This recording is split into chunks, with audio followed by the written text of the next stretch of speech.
Have you ever wondered how to best prepare material for a demo or a first styling? Well, I have two of these massive yew trees that I bought for demonstrations. They are left over for this season and I only do a demonstration again next year. So let's take a look at these trees. Hi, I am Jelle, growing bonsai, and I am working on two big yews, preparing them for the growing season, showing you after a year, maybe half a year, what it looks like, in order to get the best material for a demo or a first styling. Now this is typical nursery grown material. You just get it for, I think this was 40 bucks, 50 bucks maybe, at a nursery, and it has just been grown to get big for landscaping.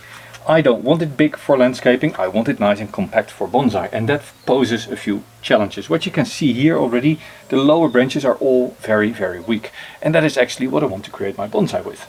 However, the top of these branches is very strong, so I need to balance that out.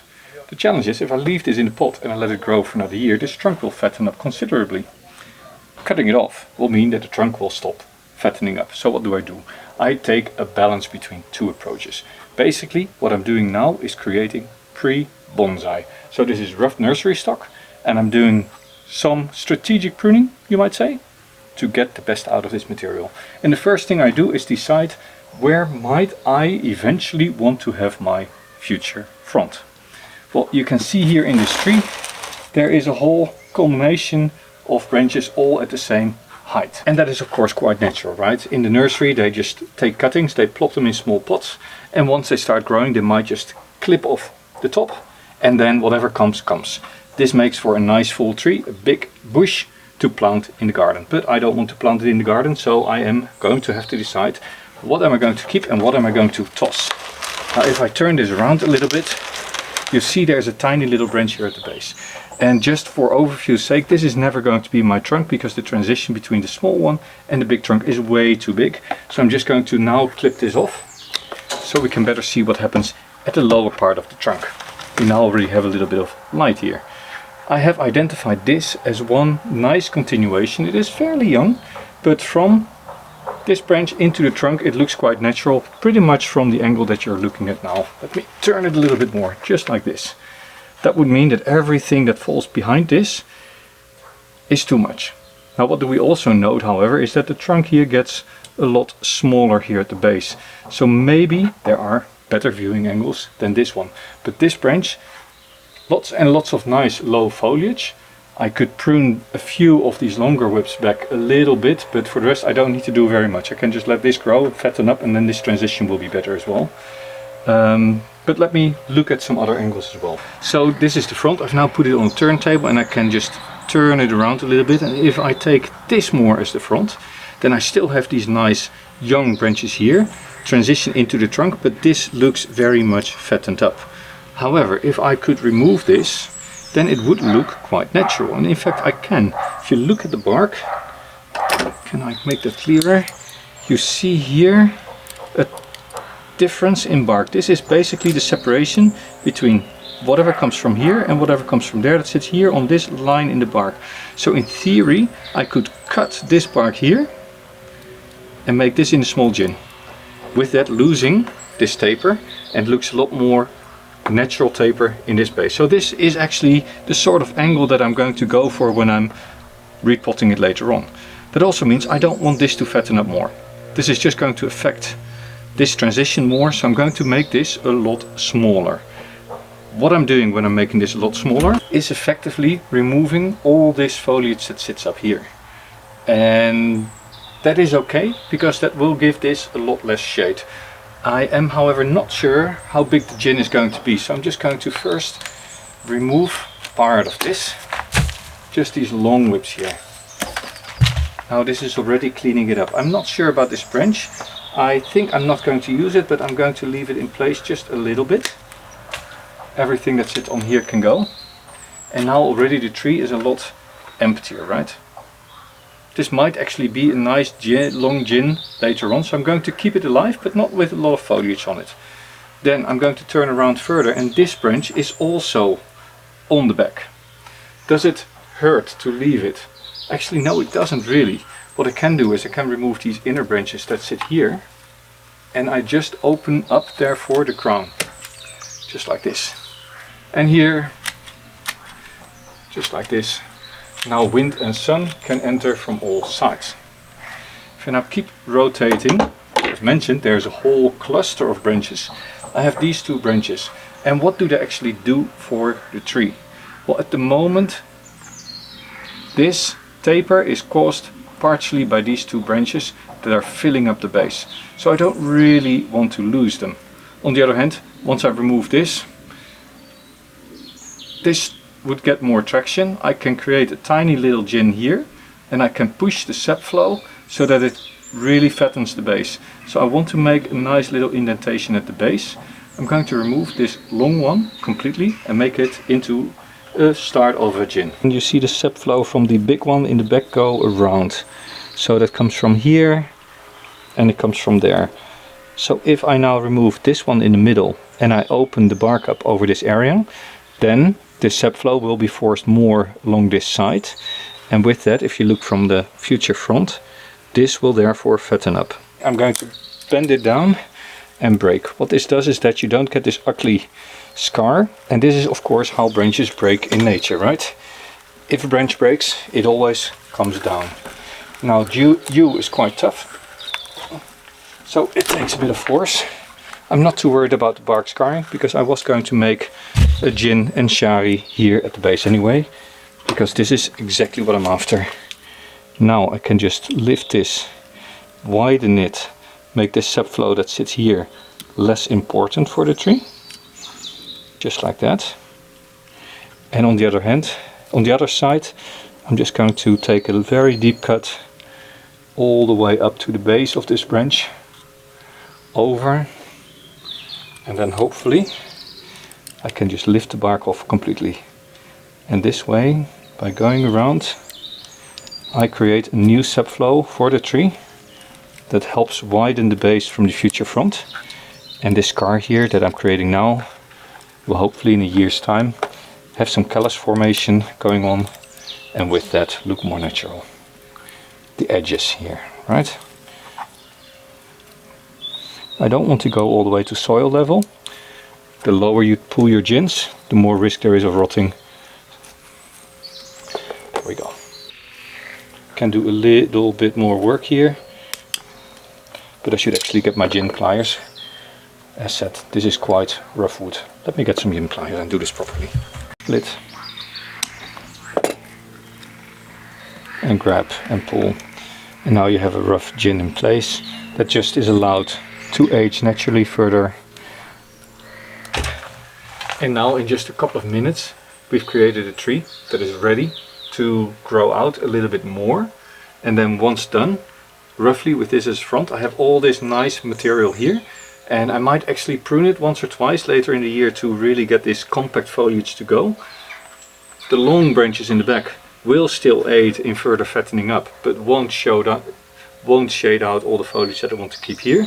And these later on I can also shorten to gins, but for that to happen, this first needs to strengthen. I have already started on the back to separate the sap flow from the back a little bit more to the front, and this will just have to continue this way.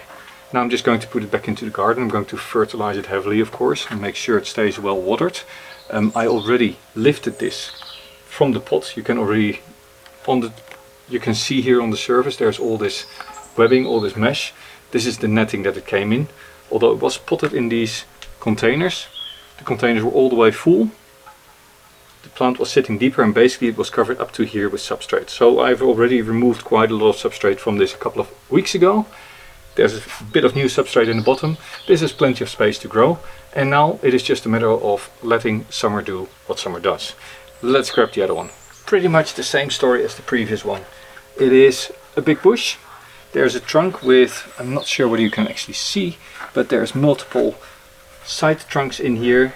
There's a whole bunch of very small low branches, and I'm going to decide that these low branches for now are not important, so I'm going to just remove a few of these, so we get a little bit of view on the lower trunk and see what's happening there. And of course I already looked into the tree. So what you see here, there's this nice little branch coming out of the trunk, and just like the previous one, 3, 4 branches coming together in one intersection, leading to a bit of clumping here. Now this I'm never going to use, even if I decide this is going to be the front. No, it's not.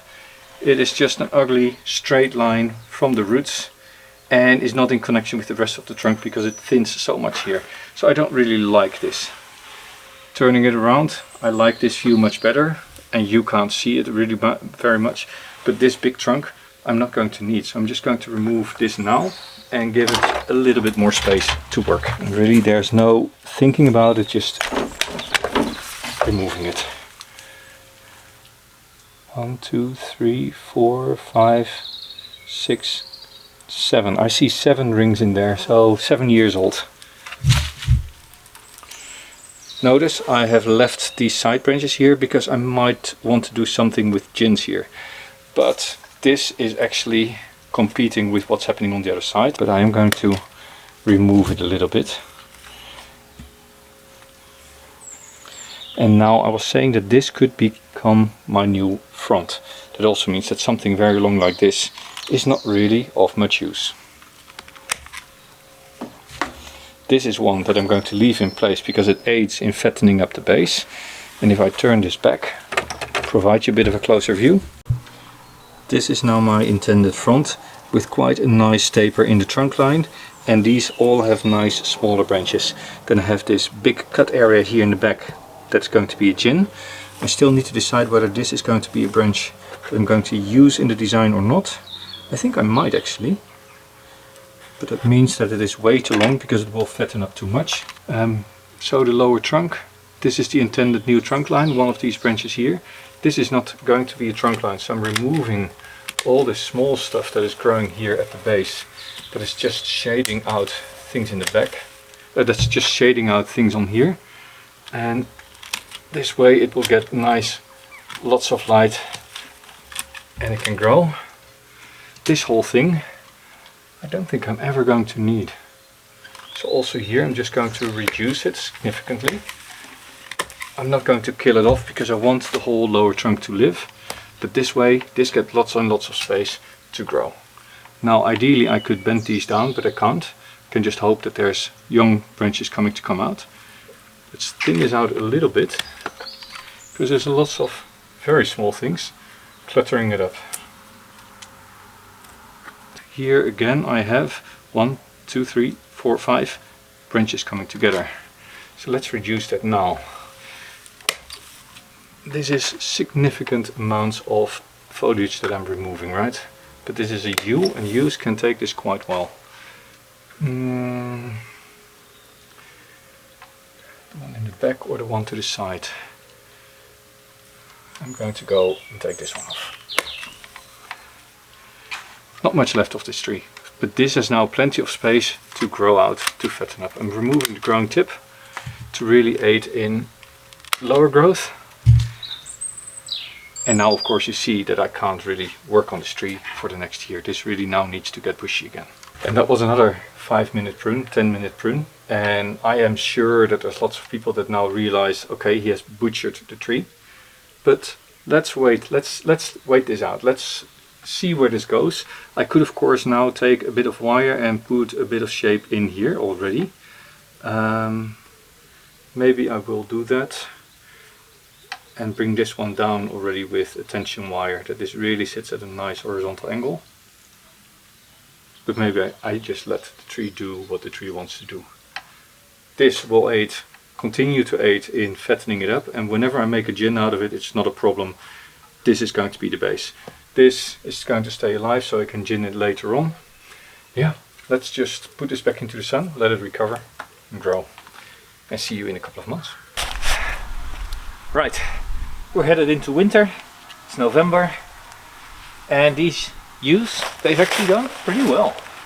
Just look at these. This is nice and full of good foliage. This is extended quite significantly. There's still quite a lot of buds opening up, even though, well, yeah, frozen to death. But here at the bottom you now have lots and lots of short branches, young branches, to work with. If we take a closer look at these trunks, at how they've developed, Here now at the base you see this really has no inverse taper anymore because of these two back branches that have fattened up this base. And now in theory I can remove these long sacrifices and just work with this part here. But before I do, I think I'm just going to leave these two on for another growing season to help it fatten up more.